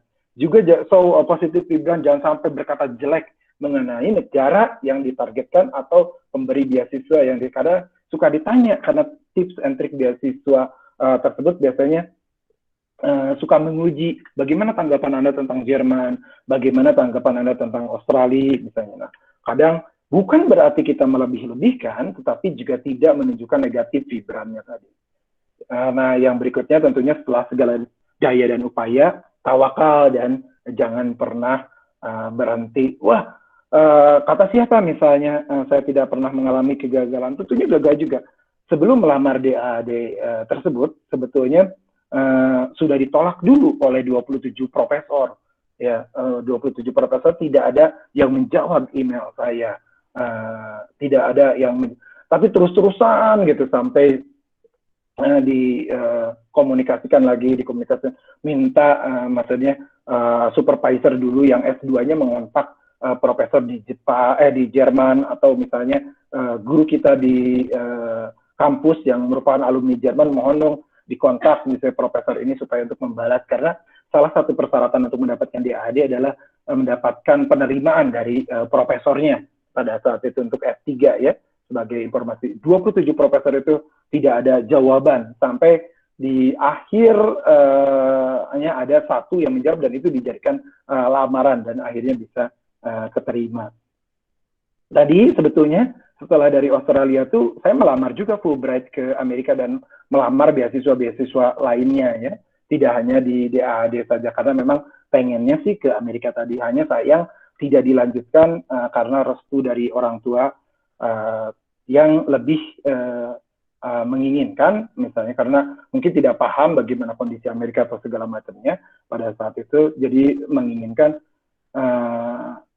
di luar negara Amerika dipersilahkan gitu, diberikan restu. Ya tentunya restu orang tua lah yang paling utama, sehingga juga akhirnya bisa keterima di DAAD tersebut. Ya, nah itu. Terus pelamarnya berapa banyak di DAAD itu? Lumayan cukup banyak tentunya pelamarnya juga. Dari seluruh Indonesia yang keterima hanya 14, termasuk dari kampus IPB sendiri yang melamar tuh bisa jadi 30 orangan kali ya untuk DAAD, tapi yang keterima di angkatan saya dari DAAD yang biasa hanya 1 orang di tahun 2008 tersebut. Nah ini jangan lupa try and try again tadi ya, never give up, sama saja yang berikutnya tentu teruslah bersyukur. Nah selamat mencoba dan mohon maaf jika ada kesalahan, dan juga tentunya terima kasih dipersilakan untuk tanya jawab sekarang. Oke, Pak Dasu terima kasih banyak atas materinya. Panjang banget ya. Ini udah mau sampai. Menarik banget. Terima kasih Pak atas waktunya. Nah, sekarang kita akan mulai sesi tanya jawab ya. Iya, boleh. Untuk teman-teman semua yang memiliki pertanyaan seputar GMO atau bahkan mengenai beasiswa luar negeri. Wah, ini banyak kayaknya tuh pertanyaan. Iya. Boleh langsung ada kirim pertanyaannya melalui chat. Boleh kasih tahu nama, _ institusi pendidikan, serta pertanyaannya. Oke. Pertama ada dari Tabas Gabe Mulia Siagian dari Sumatera Utara ya? Universitas Sumatera Utara. Nah ini. Bapak tadi mengatakan GMO banyak kelebihan dan untuk kekurangannya itu apa aja kalau boleh tahu ya Pak? Apakah ada harapan GMO diterapkan, karena kalau tidak akan menghilang. Iya, oke. Ini yang ketakutan terkait dengan misalnya kekayaan sumber daya alam lokal, terutama misalnya indigenous tanaman yang ada di lokal. Ini betul sekali. Terima kasih concern-nya terkait dengan ini apa kekurangan GMO. Justru saya bingung ya, kekurangan GMO itu apa kalau misalnya dicari-cari juga, karena dari 3.000 jurnal itu bingung juga. Banyak hoaxnya sih justru berita yang negatif tersebut, karena Amerika merupakan salah satu negara yang pertama sejak 1964 menerapkan GMO, di mana sampai sekarang juga belum ada misalnya efek negatif ya yang terlihat akibatnya. Memang concern yang paling banyak sih terkait dengan tadi kehilangan istilahnya benih-benih lokal atau segala macam. Kenyataannya ketika Brazil sudah menerapkan GMO, Brazil malah naik biodiversity-nya yang pertama. Bayangkan Indonesia tidak menerapkan karena memang tadi persyaratannya ada salah satu aturan yang belum dikeluarkan, nah malah turun ke yang kedua.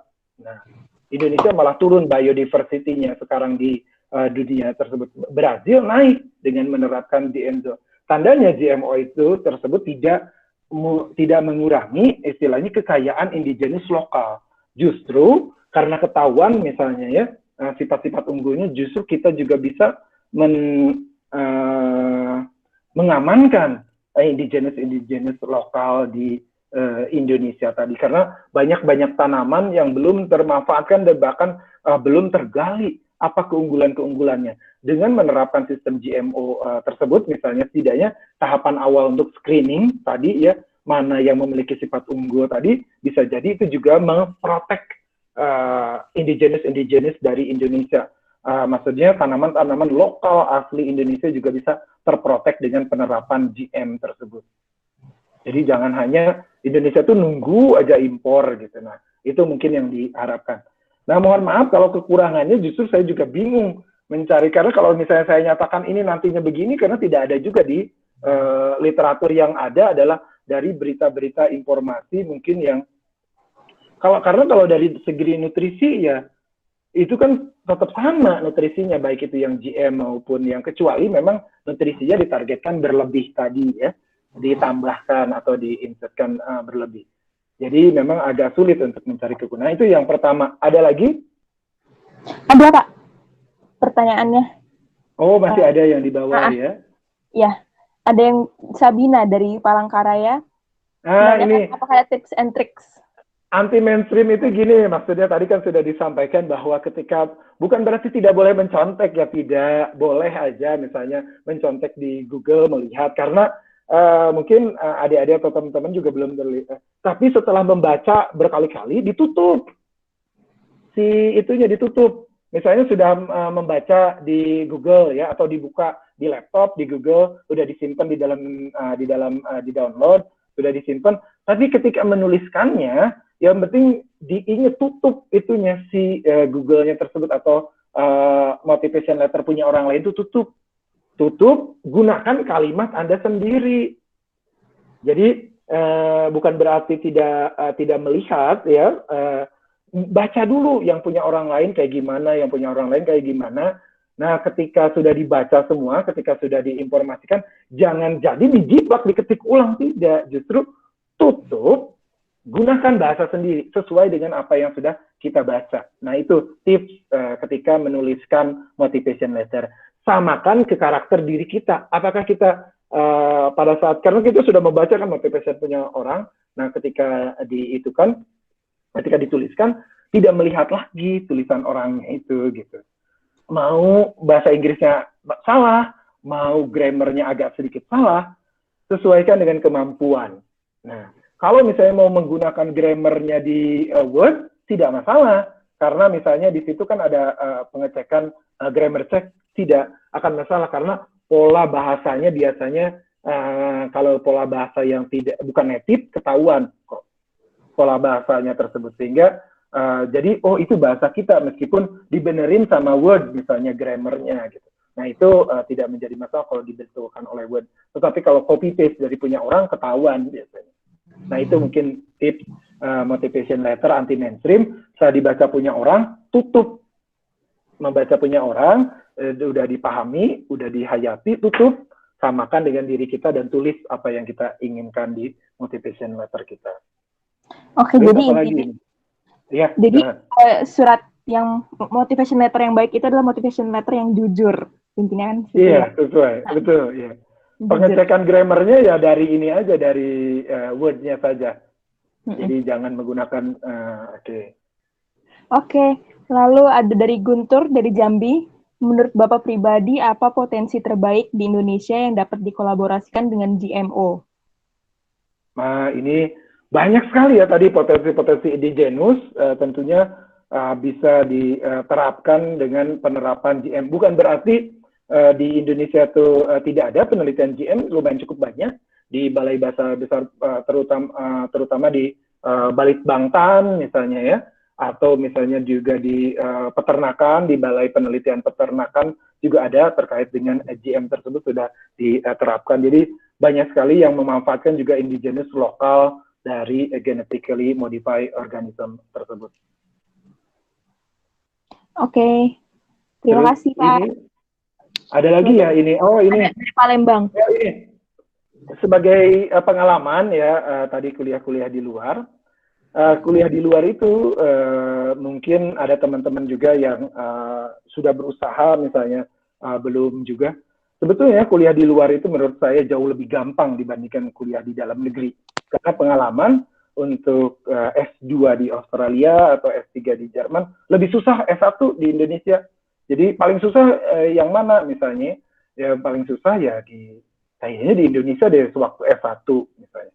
Karena bayangkan saja kalau di S1 saja, saya tidak mungkin sama juga teman-teman yang lain. Kalau di kampus kami kan biasanya praktikum, terus laporan, segala macam, dan satu semester itu 8 mata kuliah. Bayangin aja 8 mata kuliah satu semester. Kayaknya waktu S1 tuh kalau boleh dibilang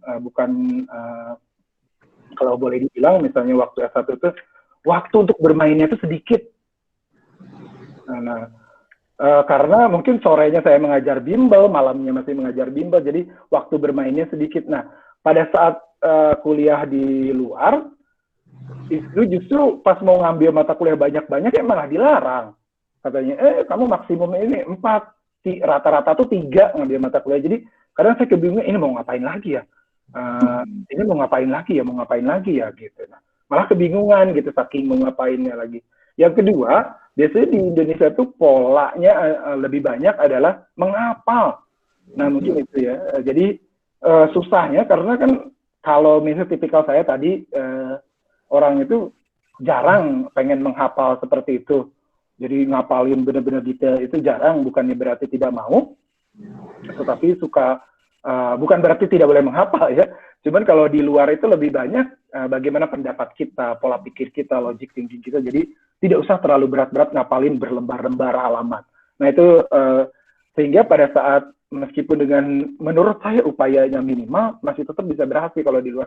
Makanya saya yakin teman-teman semua ketika mampu melewati barrier language atau bahasanya bisa di sana tuh jadi juara. Meskipun dulu di kampusnya itu bukan juara-juara, tapi ketika di luar negeri, saya yakin orang Indonesia, semalas-malasnya orang Indonesia merupakan paling rajin di luar negeri itu. Karena orang bule jauh lebih malas gitu. Nah, itu sebagai informasi ya. Karena kalau orang bule tuh kerja lewat jam 5 aja males. Di lab lewat jam 5 tuh males gitu. Mereka ini langsung pulang gitu. Nah, kalau Indonesia kan ya lembur dikit mah nggak apa-apa kali gitu. Nah, jadi paling rajin lah biasanya kalau semalas-malasnya orang Indonesia di sana tuh paling rajin. Gitu. Oke. Ya. Nah, ini Pak ada yang nanya mengenai penelitian GMO dari Palembang. Berapa lama rata-rata waktu penelitian untuk GMO, hari awal hingga resultnya? Lalu apakah GMO paling banyak dilakukan di lab? Soalnya kami dari daerah bermasalah sekali dengan fasilitas lab. Oke. Iya betul. Betul sekali, memang kenyataannya untuk penerapan GM di Indonesia hanya lab-lab tertentu yang sudah memiliki fasilitas biosafety level 3, karena ini terkait gen, jadi memang agak rumit untuk penelitian GM itu harus terekstraksi DNA-nya juga harus betul-betul betul gitu ya, harus dipelajari betul, harus benar-benar mau menekuni dunia tersebut. Di daerah memang agak sulit, banyak untuk penelitian GM itu masih di pusat-pusat penelitian yang levelnya nasional memang untuk di Indonesia ini. Jadi kalau misalnya ada beberapa yang masih belum bisa menerapkan GM tersebut, mungkin bisa dicoba informasinya ke Balikbatan di Bogor, atau Balai BB Biogen di Bogor, atau di beberapa wilayah. Di Sumatera sih mungkin ada di beberapa universitas, tapi yang lumayan cukup besar juga yang sudah menerapkan Andalas, USU misalnya, atau Sriwijaya, Lampung juga sudah di Fakultas Pertanian yang masih terkait dengan tanaman yang paling banyak sebagai informasi. Oke, terima kasih Pak. Nah, sudah 5, satu lagi ya Pak? Satu pertanyaan lagi.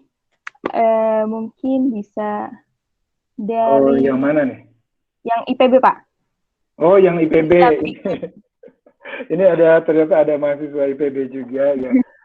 Apa yang dulu menyadarkan pada saya untuk berstrategi hambatan dan rintangan yang ada bukan untuk mengeluh dan down, seperti strategi untuk lulus duluan kuliah. Oke. Salah satu ininya tentunya memang tidak sendiri ya, banyak teman-teman yang membantu juga, termasuk ada yang ada di sini misalnya, banyak yang membantu juga karena salah satu yang bisa membangkitkan kita adalah ya tadi, meskipun banyak saingan atau segala macam, jangan terlalu banyak saingan dan IPK kita sudah kalah bukan berarti menyerah gitu intinya, Mak. Justru saya pada saat itu ikut bergabung untuk lebih banyak bergaul karena kan bagaimana ya? Karena saya sadar tadi ya, ketika misalnya IPK yang melewati teman-teman sudah tidak bisa lagi, karena memang mata kuliah kan terus nambah-nambah dan IPK kalau sudah down, salah satunya adalah untuk membangkitkan semangat juga, ikut himpunan dan lebih banyak bergaul mungkin dengan teman-teman satu angkatannya. Di mana misalnya ketika pada saat itu saya ikut ke sekretariatan Himitepa, bukan berarti menjadi ikut pimpinan di Himitepa, tidak, tetapi ikut ke sekretariatan, misalnya yang bikin jadwal rapat atau segala macam ya di himpunan mahasiswa tersebut, biasanya agar berguna. Pada saat itu ketuanya kebetulan teman sendiri, Kang Asep, jadi pada saat itu bilang, bagaimana kalau misalnya pada saat sebelum rapat itu kita bahas dulu materi gitu, apa yang akan diinikan, jadi rapat tuh tidak terlalu melulu karena kerjaan proyek-proyek, misalnya ada acara atau segala macam, tetapi sekitar 15 menit dibahas dulu materi-materi kuliah yang tidak dimengerti oleh teman-teman sehingga bisa berbagi sharing di situ. Nah, itu menjadi program di kala ikut anggota Himitepa tersebut. Nah, itu juga bagi teman-teman yang ikut himpunan mahasiswa atau segala macam bisa menjadi trik juga, bahwa ketika di himpunan itu bisa juga melibatkan materi pelajarannya. Jangan hanya melulu acara ini gimana ya biar sukses, acara ini biar jangan melulu ke situ aja, tetapi setidaknya diawali disisipkan 15-30 menit pertama sebelum berdiskusi acara, berdiskusi dulu materi, saling mengingatkan lagi materi. Nah, itu ternyata terbukti juga untuk lebih bangkit lagi sambil bisa belajar berorganisasi, karena itu penting untuk kedepannya. Karena kalau hanya melulu belajar-belajar aja kan tidak ada pengalaman organisasi, juga dilihat dari perusahaan juga kan nggak enak gitu. Nah, seperti itu tips untuk ikut berorganisasi tanpa menurunkan nilai. Oke, karena waktu kita terbatas, jadi untuk sesi tanya jawab sudah cukup sampai sini saja ya, Pak. Nah, jadi untuk teman-teman semua yang mungkin punya pertanyaan lebih lanjut mengenai GMO atau lain sebagainya, bisa kontak ke Bapak ya, ke email yang tadi sudah di-share. Nah, oke. Untuk ngerangkum sedikit, jadi hari ini kita sudah membahas mengenai GMO atau Genetically Modified Organism, yang merupakan salah satu terobosan teknologi baru dalam dunia bioteknologi yang memiliki potensi besar untuk diteliti di Indonesia. Jadi untuk teman-teman semua, para peneliti kuliah, mungkin kita meneliti GMO ini lebih lanjut lagi, karena ini merupakan, kalau misalnya berhasil, itu merupakan terobosan baru di Indonesia.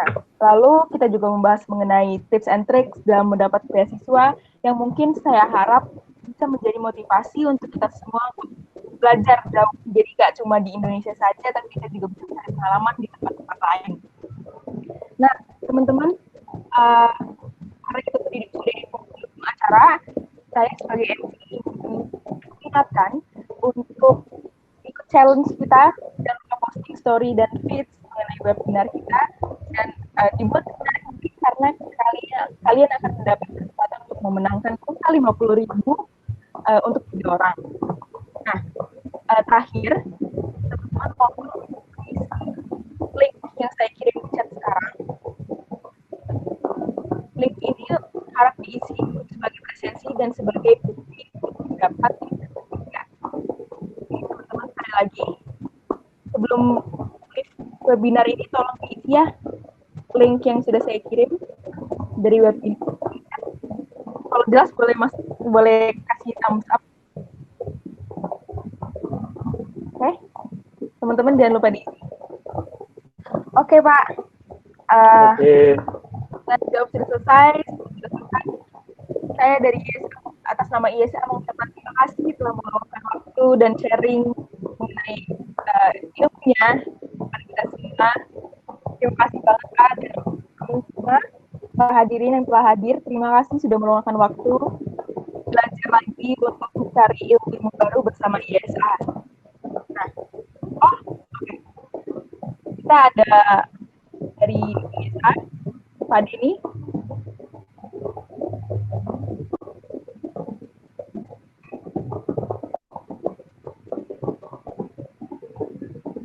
Sebentar.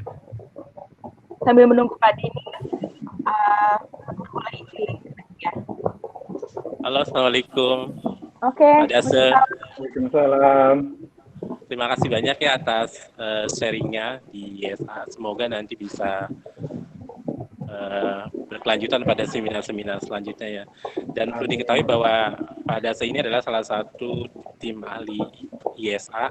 Jadi mungkin nanti kalau ada hal-hal yang ingin ditanyakan bisa melalui ISA, melalui web ISA ataupun ke Mbak Alen juga, atau personal message ke Mbak Alen. Seperti itu. Boleh. Lagi terima kasih ya Dase atas waktunya. Iya, sama-sama ya. Terima kasih juga kepada teman-teman. Jika ada kayu berikat, jangan dibawa jika berat. Jika kami salah kalimat dan berbuat, mohon maaf dunia akhirat. Salam. Oke, teman-teman. Sudah, teman-teman terima kasih waktunya. Saya Alen, aku MC, pamit undur diri. Wassalamualaikum warahmatullahi wabarakatuh. Waalaikumsalam. Jangan lupa diisi link-nya ya, teman-teman.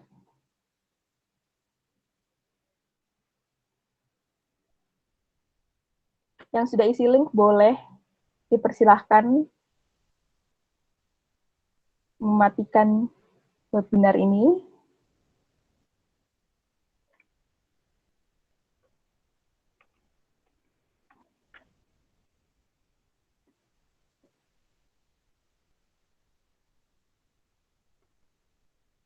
Tetap semangat ya. Jangan lupa cek terus Instagram ISA Official. Ada banyak lomba-lomba yang bisa diikuti walaupun sedang pandemi. Jadi kita bisa tetap produktif.